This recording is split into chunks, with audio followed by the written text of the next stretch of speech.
Hola, ¿qué tal? ¿Cómo están? Les saluda Claudia Liviera en una emisión más de Canadá en Palabras. Y el día de hoy estamos de manteles largos porque tenemos la presencia de la autora mexicana Socorro Venegas con este libro que se llama Leche de Silencio, editado por Páginas de Espuma. ¿Cómo estás, Socorro? Muy bien, muy contenta de compartir contigo este nuevo libro. Ay, yo cuando veo una mexicana me emociono aquí en España.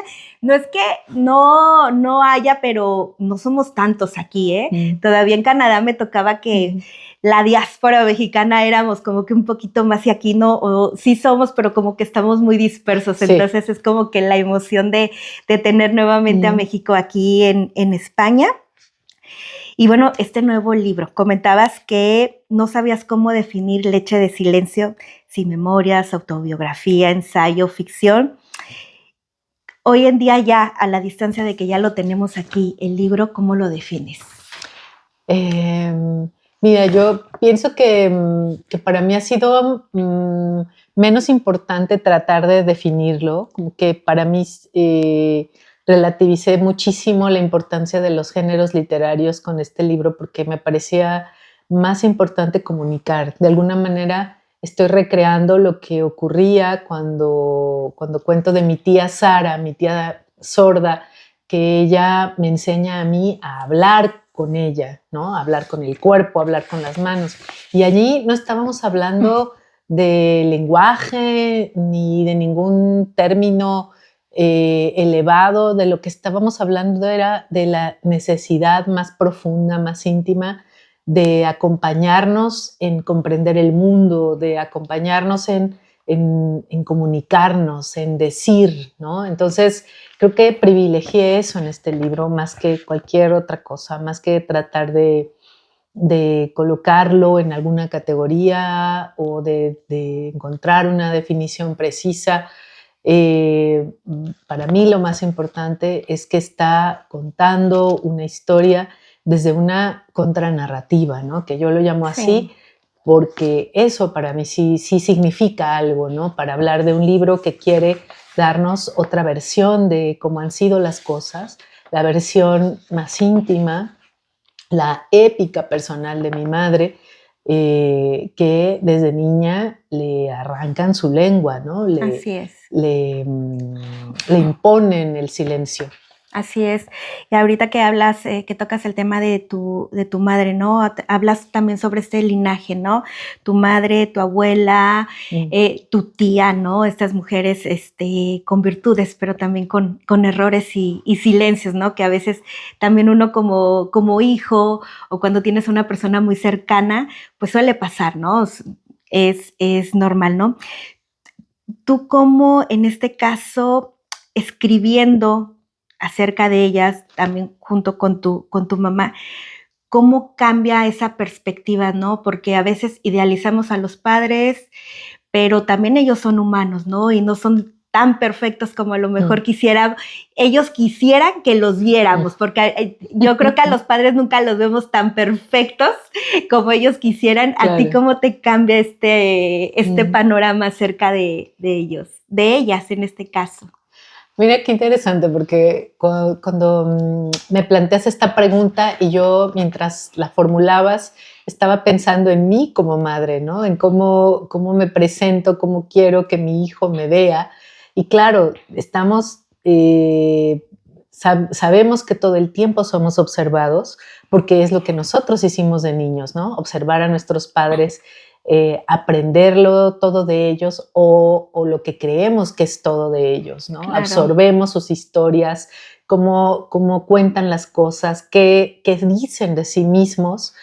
Y todo eso en una niña como yo construye una narrativa que se rompe totalmente, que se cae a pedazos cuando un día escucho a mi madre hablar una lengua que yo no conocía. Claro. y me pregunto quién es ella, ¿no?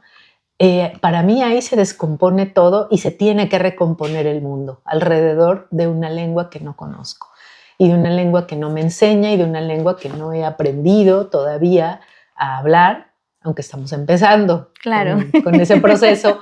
Nunca es tarde, nunca es tarde. Nunca debería sentirse tarde, ¿no? Algo así, pero es todo un viaje. Entonces sí creo que hay algo allí a veces también en los padres que subestiman la capacidad de los niños para comprender, ¿no? Mi madre nunca nos habló de por qué no nos había enseñado náhuatl, y es algo que hasta ahora, fíjate, tantos años después, yo me quise atrever a explorar, ¿no? Claro. No con una pregunta directa, sino conversando. Ahorita que tocas ese tema del idioma, hice aquí una anotación que me gustó muchísimo del libro donde mencionas a Aaron Appelfeld, quien decía que al perder su lengua materna sintió que su madre moría otra vez, ¿no? Y esa frase así como que yo nunca me había metido tanto en esa parte, pero es cierto, es como que te quitan lo que eres, ¿no? Claro. Tus raíces, y tú sentiste que no hablar náhuatl generó como que esta distancia emocional con tu abuela o con tu madre. Sí, yo siento que quizá he escrito este libro para acortar esa distancia hacia mi madre. Mi abuela ya murió, pero existe, ¿no? O sea, yo siempre tuve envidia de esas personas con las que mi madre sí podía comunicarse en náhuatl. Esas personas podían ser sus familiares, pero también allí había sobrinos, ¿no? Había niños que sí habían aprendido de los hermanos, las hermanas de mi madre, que sí habían aprendido a hablar náhuatl, y yo veía eso con una envidia tremenda, ¿no? Me enojaba mucho porque sentía que yo ahí era ajena, que yo eso no lo podía compartir de mi madre, ¿no? Es como si me la quitaran. Entonces, por eso para mí es tan poderosa esa imagen de Appelfeld, donde él prácticamente entiende que su madre y la lengua son una misma cosa, ¿no? Que el origen de todo, que es la madre, es también la lengua. También comentas, ¿no? Que creciste surcida en 3 lenguas, el castellano, el náhuatl y la lengua del silencio de tu tía Sara, que era una parte de lo que comentabas al principio, ¿no? Pensar en esa especie de triada para mí tiene mucho sentido porque en todos los casos está el silencio impuesto, ¿no? Y aún cuando hablo de español, que es la lengua que hablo y es mi lengua materna, había como una tradición de silencio en la casa. No se hablaba de muchas cosas. Mi mamá, por ejemplo, cuando me reprendía por algo, ¿no? Que me podía meter un pellizco, y el pellizco venía con la orden de recibirlo en silencio, de no quejarme, ¿no? O sea, ella apreciaba que yo no llorara, que yo no fuera una niña quejumbrosa, que me lo guardara todo, ¿no? Entonces, yo crecí en una familia que apreciaba mucho el silencio, y eso es paradójico porque de quien más lo vivía era mi tía Sara por su condición, porque era sorda, pero era la que menos silenciosa era, ¿no? O sea, mi tía, si está en una habitación, es la que más ruido va a hacer. Se maneja con mucha soltura, con mucha libertad, y no le importa nada el ruido que esté haciendo, no lo escucha, ni le importa tampoco el efecto en los demás. Entonces, es muy curioso porque de alguna manera ahí el silencio lo que significa es que el silencio le pertenece más a quienes lo están graduando, ¿no? Claro. Pero ella, que no podía escuchar y que, por supuesto, tampoco desarrolló el habla, entonces es quien más se rebelaba contra eso, ¿no? Quien con más libertad hablaba, ¿no? Sí. Por decirlo de alguna manera. Sí, sí. Y por eso también creo que Leche de Silencio es un libro sobre el lenguaje, ¿no? Más que sobre el silencio. ¿Cómo nos articulamos? ¿Cómo decidimos narrarnos, mostrarnos ante los otros? Y no es tan fácil, ¿no? En tu caso, escribir este libro, ¿sientes como que fue exponerte o que abrir las puertas, ¿no? Para que te conozcan un poquito más. Yo creo que esa parte no ha de ser tan fácil, Socorro. Y a lo mejor pudiste haber puesto como tintes, ¿no? De ficción, pero la obra no tiene tintes de ficción, todo es pura realidad, y yo creo que eso es lo que la hace tan sincera, tan íntima y tan cercana. Claro.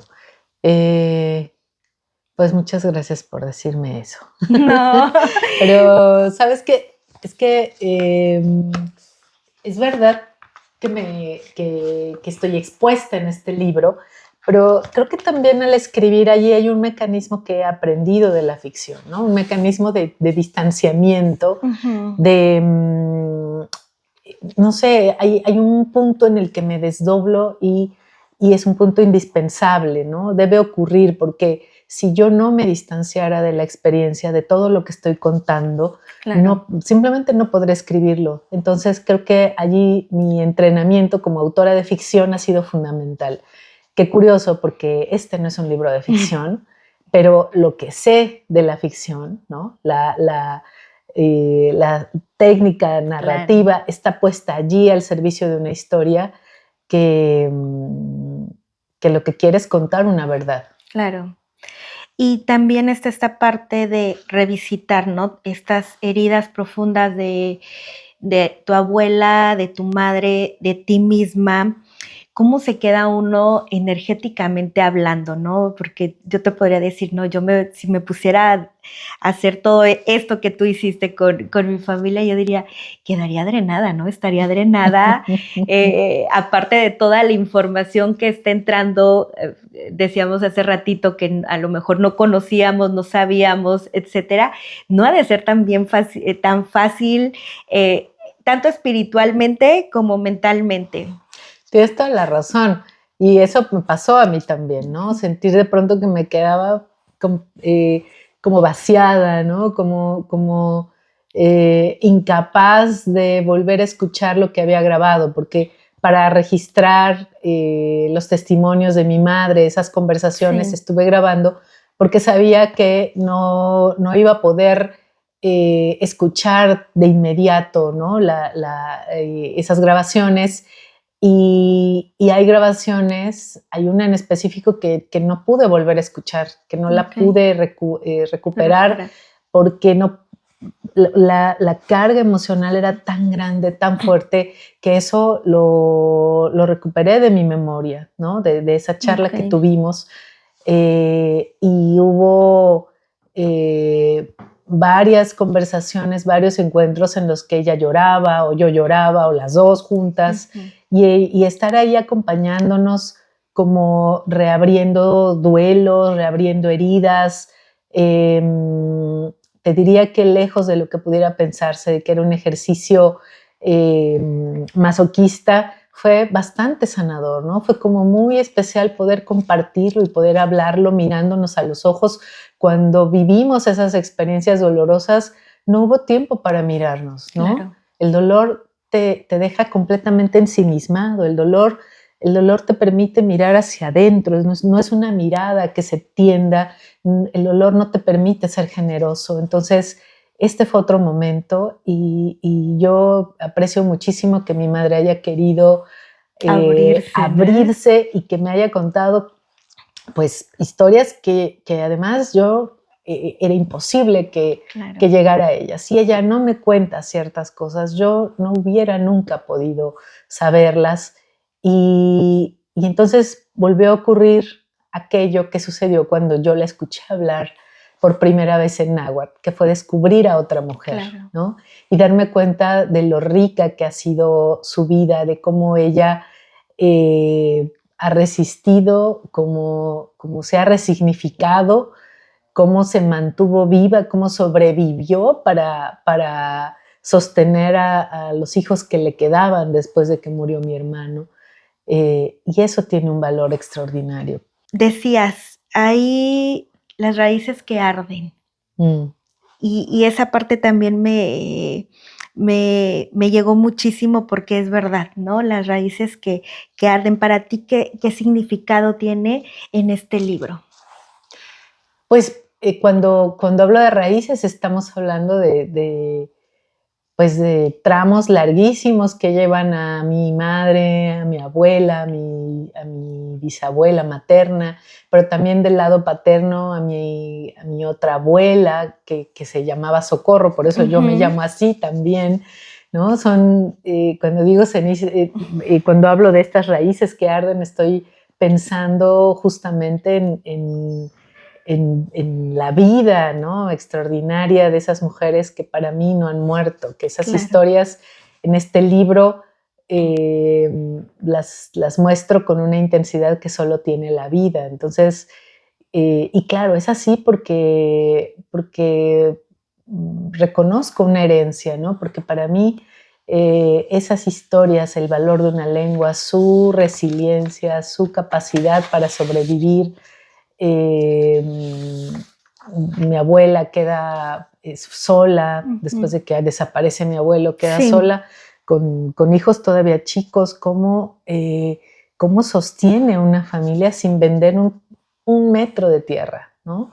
Ese valor que se le da a la tierra, que llaman madrecita nuestra, me parece algo sorprendente. Ya no tomo la distancia que cuando era yo más joven tomaba, ¿no? Decía, yo con un espíritu práctico debería vender tales terrenos para poder ofrecerles, ofrecerles a sus hijos una vida mejor y tal. O sea, ahora entiendo de otra manera también las cosas, ¿no? O sea, corrió mucha sangre en México para que los campesinos tuvieran derecho a la tierra. Y eso que esa victoria, no la iban a traicionar, ¿no? Entonces, ahora he podido comprender mejor. Fíjate cómo la historia con mayúscula se entiende mejor cuando uno explora la historia minúscula, la historia íntima, ¿no? de la madre para comprender el mundo. Así es. ¿Leche de silencio te acercó más a tu origen o te hizo cuestionarlo aún más? Yo creo que no lo cuestioné, que lo que hice fue buscar cuál es ese origen, ¿no? Ese origen del que hablamos poco con mi madre o nada, ¿no? No ha habido un árbol genealógico. Lo que había era silencio y ausencias, ¿no? Para mí, mucho de mi infancia permea en mi infancia la historia de mi abuelo, su desaparición inexplicable. Claro que debe haber habido gente que sabía lo que le ocurrió, y nadie quiso darle el consuelo a mi abuela de decírselo. O sea, me parece impresionante cómo hubo toda una colusión para guardar el secreto de qué fue lo que le ocurrió a mi abuelo, y ella murió con esa incógnita, ¿no? Entonces, mi infancia, mi historia, mis orígenes tienen que ver es curioso, con esos abuelos que son incógnitas. Del lado paterno, tengo un abuelo que era un hombre extremadamente violento y pasó un tiempo en la cárcel por un crimen, ¿no? Él era matarife, trabajaba en el rastro, mataba animales y era un hombre violento. O sea, lo que yo creo es que él tenía el trabajo perfecto porque estoy segura de que disfrutaba eso, ¿no? O sea, es un hombre también que era que la familia prefería mantener también en secreto. ¿No? O sea, durante mucho tiempo no se decía que él estuvo un tiempo largo en la cárcel, ¿no? Y la razón por la que había estado. Entonces, eso, en contraste con mi abuelo materno, me parece que ahí había un hombre muy distinto, un hombre muy solitario, que se subía a su caballo y se iba por hielo al volcán, y que amaba como podía a su familia, ¿no? No era un hombre que tomara una vida, pero yo estoy segura de que sí, alguien sí tomó su vida. Entonces... y a veces eso es peor, ¿no? No saber por supuesto. dónde, porque puedes tener una tumba y ya sabes que está ahí, llevas flores, vas, lloras, pero cuando se queda en el aire, no. O sea, yo creo que eso ha de ser lo más difícil. Y fíjate que es algo que ahora he conectado con el dolor de las madres buscadoras, que en México tenemos esta gran crisis de personas desaparecidas, muchas mujeres que no pueden llorar a sus familiares desaparecidos, a sus hijos, y entonces comprendo mejor el dolor de mi abuela, ¿no? De no saber lo que ocurrió, de no saber a dónde llorar por su marido que desapareció. Así es. Y bueno, Socorro, ahora sí la última y nos vamos, como diría. ¿Tu mamá ya leyó el libro? Mi mamá y yo fuimos leyendo. Ya terminado el producto. Sí, antes de enviarlo a la editorial, que ya estaban esperando el libro, y yo les dije, pues me tienen que esperar otro poquito porque yo no puedo mandarlo si no lo leo completamente con mi madre, si no leo el libro íntegro. Y entonces pudimos organizarnos, coincidir. Ella vive en otra ciudad y ella vive en Cuernavaca, yo vivo en Ciudad de México. No estamos lejos, pero bueno, había que hacer toda una logística para vernos, y nos sentamos, y en un fin de semana, un sábado y un domingo, pudimos leer completo el libro. Yo lo fui leyendo. Ella me pidió que yo se lo leyera en voz alta. Muy bien. Ella no quería leerlo sola. Yo le propuse entregarle el manuscrito y que lo leyera, y algo muy importante, ¿no? Siempre fue una garantía que yo le ofrecí. Dije, voy a escribir todo lo que me cuentes, pero voy a dejar solo lo que tú quieras. Si hay algo que te incomode, que no quieras, no tenemos que probarle nada a nadie. Así que esto va a ser como tú me digas. Y ella no quitó nada, no me pidió ni moderar, ni matizar, ¿no? Todo quedó como lo escribí, como yo misma lo fui procesando, como lo fui comprendiendo, y eso es algo que le agradezco mucho, porque me parece un gran acto amoroso, generoso, de confianza, y quizás solo una madre puede darte todo eso. Así es. Pues yo te quiero agradecer muchísimo. Gracias. Y esa era la duda que yo tenía. Dije, ¿qué dijo, no? Porque, oye, que te escriben, que escriban de ti, tú cuentes tu historia, pues yo me imagino y sabes que no fue tampoco sencillo. O sea, leerlo para ella era detenerme, porque ella recordaba y lloraba. Y mira que ya habíamos pasado por ahí, ya habíamos llorado, pero ella volvía a recordar. Se conmovía mucho. Claro, es normal, ¿no? Escarbar ahí dentro, porque puede haber incluso cosas que pues ya pasaron, pero volver a ellas a veces no es tan fácil. No, nada fácil. Así que bueno, aquí está la recomendación, Leche de Silencio, el nuevo material de Socorro Venegas.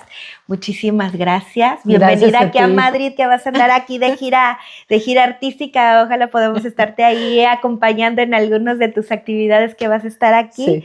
Y bueno, también en Canadá, esperemos que pronto ahí con Inspiradas, con Caro Testa, también tengan la oportunidad, porque la verdad, todo el trabajo que hace Socorro vale muchísimo la pena, y aprendemos cada día más contigo. Así que muchas gracias. Nos vemos en una siguiente edición de Canadá en Palabras. Hasta luego. Gracias.